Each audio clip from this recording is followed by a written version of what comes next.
Masya Allah, kembali lagi di Cahaya Hati Indonesia. Ya, ada sebuah kalimat, bukannya kita dikejar kematian, tapi kita yang mengejar kematian.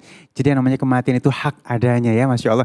Dan kita akan bahas bersama guru kita, Ustadz Abi Maki. Di sini amal soleh pembawa husnul khotimah. Abi, Masya Allah, sehat Abi. Sehat, alhamdulillah, Allah barik fiik. Terima kasih waktunya Abi untuk hadir di sini. Alhamdulillah. Baik Abi, ini amalan, ini penting loh nih ya.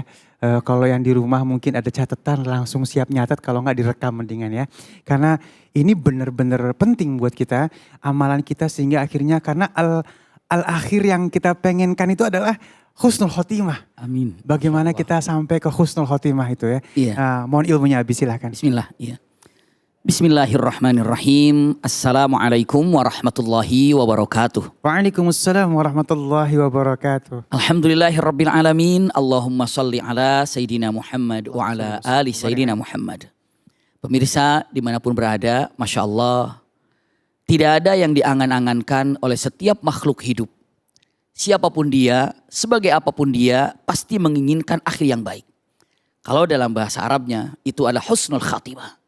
Husnul khatimah ini adalah harapan setiap orang yang hidup di muka bumi ini.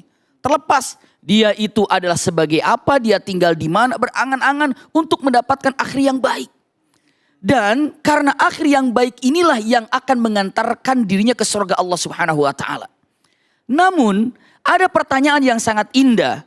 Amalan apa atau caranya bagaimana agar kita wafat berada dalam keadaan husnul khatimah? Ada beberapa poin. Di antara yang pertama adalah niyah as-sadiqah. Niat yang jujur dan doa pada Allah yang sekhusyuk-khusyuknya. Minta pada Allah dengan kalimatnya, kalimat yang sangat indah. Apabila niatnya benar ingin mendapatkan husnul khatimah, Allah akan kabulkan keinginannya. Hadis Rasulullah sangat indah sekali. In sadaqta niyatuka saddaqakallah. Jika niatmu benar, jujur dan dipraktekkan, maka Allah akan mudahkan. Memang benar. Ini ada Mu'adz bin Jabal tiba-tiba nanya ke hadapan Rasulullah SAW dengan pertanyaan sangat dahsyat sekali. Ya Rasulullah, ajarkan kepadaku amalan-amalan yang membuat aku bisa menjadi ahli sorga. Dan ajarkan kepadaku amalan-amalan yang membuat aku ini bisa terjauh dari api neraka. Ternyata Rasulullah sebelum jawab, Rasulullah katakan gini, wah ini pertanyaan dahsyat sekali nih. Karena langsung jelek gitu nanya, ya Rasulullah, saya pun ingin punya amalan yang langsung masuk surga gitu. Ataupun amalan yang mengantarkan saya ke surga. Dan amalan yang menjauhkan saya dari neraka. Rasulullah tidak langsung jawab. Rasulullah kata, ini pertanyaan bagus sekali. Ini pertanyaan luar biasa, kata Rasulullah. Iya. Sebelum Rasulullah jawab juga, ternyata Rasulullah dengan mengatakan kata-kata yang sangat indah sekali. Apa kata Rasulullah? Innahu yasirun. Innahu yasirun. Dia itu mudah sekali. Mudah sekali untuk meraih itu. Innahu yasirun. Dengan syarat. Idza yassarallahu lahu. Apabila Allah mudahkan untuknya. Untuk apa? Untuk menuju ke surga itu. Jadi jalan menuju surga seakan-akan Rasul mengatakan begini. Jalan menuju surga untuk mendapatkan husnul khatimah itu mudah. Dengan syarat Allah mudahkan kepada dirinya untuk mendapatkan husnul khatimah. Itu syaratnya. Iya. Namun bagaimana mungkin Allah memberikan kepada seseorang agar mudah mendapatkan husnul khatimah. Kecuali Allah lihat di antaranya niatnya benar apa enggak.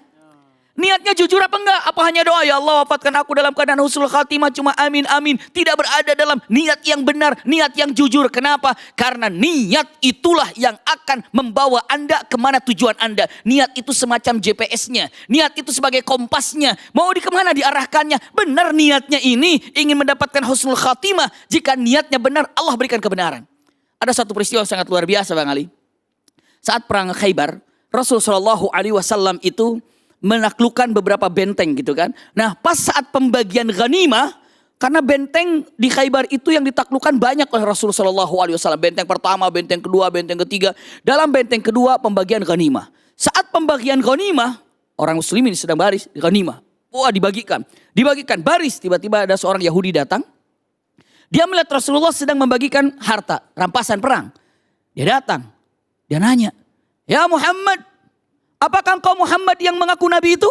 Rasul, ya aku Muhammad yang mengaku Nabi. Dan memang kau adalah Nabi. Siapa kamu? Aku seorang Yahudi dan aku berharap ingin sekali menjadi seorang mukmin. Rasulullah katakan, gampang, katakan 2 kalimat syahadat.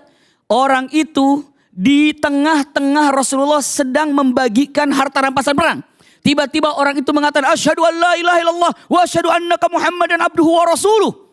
Rasulullah mengatakan, diterima iman Islammu dan ini ghanimahnya. Ikut perang juga enggak, tapi ghanimah. Apa kata laki-laki ini? Ya Rasulullah, maaf ya, demi Allah, saya datang ke tempatmu langsung mengatakan 2 kalimat syahadat. Jangan mentang-mentang sedang membagikan ghanimah. Saya masuk Islamnya itu bukan karena ingin ghanimah. Bukan karena mentang-mentang lagi bagiin ghanimah. Saya melihat, Rasulullah sedang bagi-bagi ghanimah. Pengen dapat ghanimah, Islam aja lah, gitu kan. Aku Islam bukan karena ingin ghanimah. Rasul tanya, terus mau apa? Aku masuk Islam ingin mati syahid di sini. Nunjukin tangan. Aku ingin mati syahid di sini. Dan aku ingin mendapatkan husnul khatimah di sini, mati syahid di sini. Rasulullah senyum. Begitu orang itu pergi, lihat kata-kata Rasulullah. In saddaqa niyatau saddaqahullah. Jika niatnya benar, Allah akan buktikan niat yang benar itu. Tidak lama, orang itu baru pergi, tiba-tiba ada warning peringatan mengatakan, ada serangan dari bangsa Yahudi dari atas, ada serangan. Kata Rasulullah dengan mata, tahan serangannya. Bubar dulu tuh, saat pembagian ghanimah pada bubar. Ternyata saat itu orang Yahudi hanya ngecek ombak aja, ada yang jaga nggak kira-kira. Mungkin sekitar 5 menit pada datang lagi. Kata Rasulullah, kok pada balik lagi? Enggak ya Rasulullah, orang Yahudi itu cuma ngecek aja, ada penjagaannya di bawah. Oh gitu, ada yang korban? Nggak ada yang korban. Nggak ada yang wafat? Nggak ada. Tiba-tiba ada satu laporan, korban sih nggak ada, cuma ada 1 orang. Dan itu kami nggak kenal, kayaknya itu orang yang lagi nyasar saja, dia mati. Kenapa? Kenapa nah? Ada yang kenal sama mereka? Tidak. Tidak ada yang kenal sama dia? Nggak ada. Coba bawa orangnya. Kata Rasul, sebentar aku saja yang datang ke sana. Begitu Rasul datang dilihatnya dan ternyata itu adalah seseorang yang baru masuk Islam. Dan tepat sekali ada panah di sininya. Dia mengatakan kalimatnya aku masuk Islam itu ingin mati syahid di sini. Maka Rasul apabila niatnya jujur maka Allah akan buktikan kejujurannya. Sejujur apa kita ingin wafat dalam keadaan husnul khatimah? Coba minta pada Allah. Apakah setiap hari kita sudah meminta kepada Allah dengan doa yang disyariatkan oleh Rasulullah SAW? Cukup banyak, tapi yang paling pendeknya mana? Allahumma rzuqni bihusnil khatimah. Ya Allah, hadiahkan kepadaku dengan wafatnya husnul khatimah. Itu paling pendeknya. Ya Allah, wafatkan aku agar aku ingin wafat husnul khatimah. Jika benar-benar niatnya jujur, maka Allah akan buktikan dengan niat yang jujur itu dengan cara Allah mudahkan Anda untuk wafat husnul khatimah.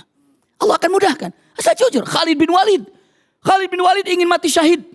Sampai setiap perang, bayangkan bang, 99 kali perang Khalid bin Walid tidak pernah kalah. Walan yuhzam abadan, tidak pernah kalah perang. 99 kali. Setiap perang doanya begini, Allahumma rzuqni syahada. Ya Allah, hari ini aku harus mati syahid. Ternyata enggak. Setiap perang, ya Allah wafatkan aku mati syahid. Ternyata tidak. Allahumma, setiap perang hanya berangan-angan ingin wafat syahid. Ternyata tidak. Di mana wafatnya? Di atas kasurnya. Di atas kasurnya. Kenapa? Karena sakit.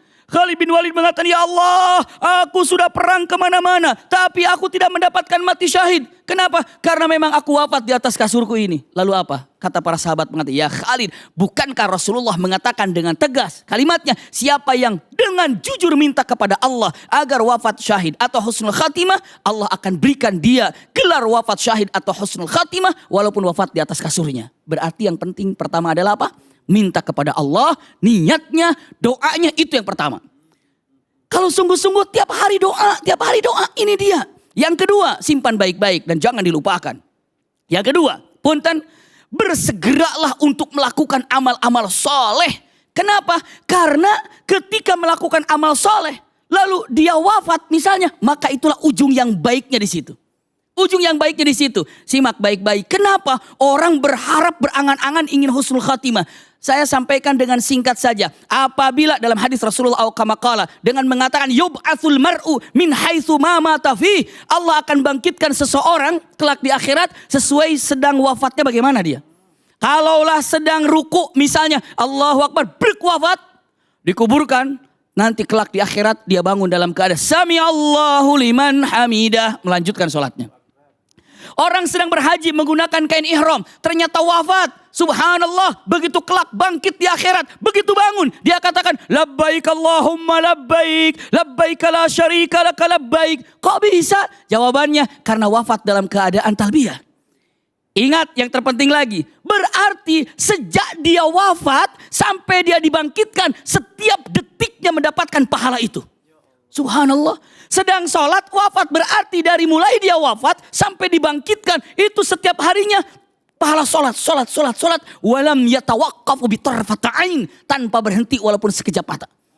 Waduh, bayangkan puasanya, hajinya, zakatnya mungkin akan dilihat ujungnya ini. Bayangkan dari mulai wafat sampai akhir itu pahala yang luar biasa. Bayangkan kalau seandainya dia pas lagi melakukan maksiat, wafat. Berarti dari sejak dia ini mati, wafat, dibangkitkan, maksiat itu yang dikumpulkan. Makanya bagaimana caranya saya ingin mendapatkan husnul khatimah? Tidak ada kesempatan untuk melakukan maksiat. Ketika ghibah, misalnya tadi Ustaz Zaki, dia kan sudah bilang bagaimana dengan mengatakan sholat, tapi mungkin ghibah. La haula wala quwata illa billah. Ini lagi ghibah, misalnya ketawa-ketawa, lagi ghibah, wafat. Bayangkan, dia ini akan jadi apa? Ghibah sampai dibangkitkan. Berapa banyak dosanya? La haula wala quwata illa billah. Hal ini yang sangat mengerikan. Jadi yang pertama tolong jujur niatnya, doa pada Allah. Yang ketiganya usikum wa iyaya nafsi bitaqwallah. Tidak boleh ada kesempatan untuk melakukan maksiat. Kenapa? Takut saat melakukan maksiat wafat di sana. Mengerikan sekali. Sangat mengerikan sekali. Kalau misalnya pas lagi la haula wala quwata illa billah, banyak beberapa ulama lagi sholat wafat, banyak beberapa pelajar santri lagi di masjid ngaji wafat, tapi tidak sedikit orang lagi nyanyi-nyanyi, lagi joget-joget wafat di panggung. Bagaimana coba itu? Apa yang terjadi? Apa yang akan terlihat? Maka takutlah dalam memiliki wafat su'ul khatimah. Minta pada Allah, ya Allah wafatkan dalam keadaan husnul khatimah. Wafatkan dalam keadaan husnul khatimah. Kenapa? Karena itu yang dilihat di akhirnya seperti apa akan dibangkitkan. Itulah orang mengejar tentang wafat husnul khatimah. Niat disertakan dengan doa. Amal soleh selalu dikerjakan. Amal soleh apa ya? Banyak terserah. Apa amal soleh yang bisa menjadikan husnul? Setiap amalan. Apa-apa yang dicintai oleh Allah, diridhoi oleh Allah, mengikuti sunnah Rasul Sallallahu Alaihi Wasallam. Itulah amalan soleh. Senyum pun amalan soleh. Sedang silaturahim pun amalan soleh. Sedang berdakwah pun amal soleh. Sedang mengaji pun amal soleh. Maka kalau ditanya amalan soleh itu apa saja? Banyak. Tapi satu kalimat yang sangat indah. Amalan soleh yang terindah adalah, ini mengkerucut ya. Amalan soleh yang terindah apa? Ternyata amalan soleh yang terindah adalah husnul khuluq. Akhlak yang baik. Akhlak yang baik itu husnul khuluq. Anda sholatnya hebat, puasanya hebat, zakatnya hebat, hajinya hebat. Tapi kalau akhlaknya tidak baik, itu punten-punten tersingkirkan. Jadi kalau ditanya, apa sebaik-baik yang terjadi untuk mendapatkan husnul khatimah? Amalan yang terbaiknya husnul khuluq. Akhlak yang baik. Sampai Rasulullah kan tegas kan. Innama bu'istu li utammima makarimal akhlak. Sesungguhnya aku diutus ke muka bumi hanya untuk menjadikan akhlak manusia menjadi baik. Maka ingin mendapatkan husnul khatimah, berusahalah untuk menjadi orang yang selalu minta pada Allah dengan baik. Lalu yang keduanya, punten-punten tidak boleh ada kesempatan untuk melakukan keburukan. Lalu yang ketiganya, berbuat baiklah kepada seluruh makhluk. Yakni dengan mengatakan husnul khatimah, amal yang soleh ataupun akhlak yang baik. Wallahu a'lam bishawab. Masya Allah, aduh ya Allah, ya Allah, ya Allah. Mudah-mudahan kita semuanya sampai ke dalam husnul khatimah. Tinggal bagaimana keseriusan kita untuk menuju ke sana ya. Baik, Abi ini Masya Allah ada pertanyaan, mohon izin Abi dari @Papa Julio. Bagaimana caranya agar kita bisa menjaga amal jariah kita agar tidak sia-sia meski telah melakukan banyak kebaikan? Subhanallah. Cara menjaga amal jariah yang telah kita lakukan. Jariah itu amalan yang terus mengalir. Jariah. Jariah itu biasanya dikatakan al-ma'u jari. Air yang selalu mengalir. Kalau kita lihat misalnya di sungai, air itu tidak akan berhenti. Itu namanya jarul ma'. Air yang selalu mengalir. Amal jariah berarti amalan yang selalu mengalir. Tapi bisa stop amalan itu tidak mengalir dengan beberapa hal. Satu, itu adalah dengan perbuatan syirik. Perbuatan syirik, iya. Amalnya stop, hilang. Menduakan Allah kah? Ataupun ada riak kah dalam amalan itu? Berhentilah, stoplah, tidak lagi keluar mengalir amalan jariah itu. Mengerikan sekali. Sebesar apapun amalan yang Anda miliki, ketika Anda menduakan Allah, hilang sirna. Sebesar apapun amalan yang Anda miliki, lalu Anda ini ternyata ada riya di dalamnya terhadap amalan yang dilakukan, maka stop amalan itu. Kenapa? Itulah yang pertama kali akan menghilangkan. Satu itu. Dua, punten. yang menjadikan amalan itu menjadi tidak baik. Bahkan, punten, hilang. Itu karena apa? Hilangnya sebenarnya ada cuma kalah ataupun sirna pindah sama orang. Gara-gara apa? Menyakiti orang. Menyakiti ghibah. Amalan, Masya Allah, seseorang punya amalan tinggi, amalan luar biasa. Ternyata dia ghibah, amalan itu ditransfer kepada dirinya, kepada sahabat yang dighibahinya. Bahkan keburukan sahabatnya pindah kepada dirinya. Kenapa? Itulah harus jaga amalan yang kita miliki. Yang pertama dengan kata-kata yang indah, jauhi syirik.